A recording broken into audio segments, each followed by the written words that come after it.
La Coupe du Monde 2022 n'aura pas lieu, voici pourquoi. La guerre en Ukraine va-t-elle obliger la FIFA à reporter la Coupe du Monde 2022? C'est en tout cas ce que laissent croire les dernières actualités liées à la guerre en Ukraine. Selon plusieurs médias, une phrase attribuée au porte-parole de Vladimir Poutine laisse craindre le pire pour la Coupe du Monde 2022. Ne vous inquiétez pas, il n'y aura pas de Coupe du Monde 2022, aurait ainsi déclaré Dimitri Sergueïevitch Peskov sur la chaîne russe RTR Planeta.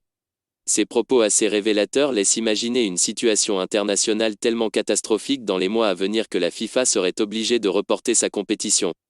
Cette phrase attribuée au bras droit de Poutine circule en effet sur les réseaux sociaux depuis jeudi, et a été relayée par plusieurs comptes, pratiquement tous francophones, avec les mêmes informations, propos identiques, même nom de chaîne, et très souvent la précision suivante sur RTR Planeta, décrite comme une chaîne généraliste russe internationale.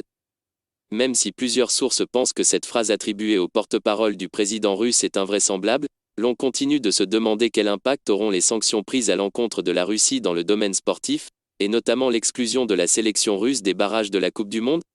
L'avenir dira si cette méthode, qui vise à isoler la Russie sur le plan diplomatique, aura une influence sur les décisions de Vladimir Poutine.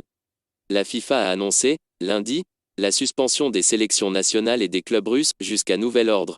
En réaction à l'invasion de l'Ukraine, dans un communiqué commun avec l'UEFA, la Confédération européenne.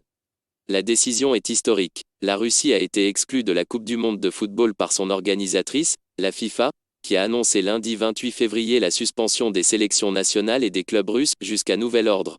En réaction à l'invasion de l'Ukraine, dans un communiqué commun avec l'UEFA, la Confédération européenne. Les Russes, hôtes du dernier mondial en 2018, sont donc disqualifiés des barrages de la prochaine édition, qu'ils devaient disputer fin mars, avec un billet en jeu pour le tournoi au Qatar, 21 novembre au 18 décembre. La sélection féminine, de son côté, ne pourra pas jouer l'Euro en Angleterre, en juillet. Quant au Spartak Moscou, dernier club russe engagé en Coupe d'Europe cette saison, il est exclu de la Ligue Europa avant d'affronter le RB Leipzig en huitième de finale.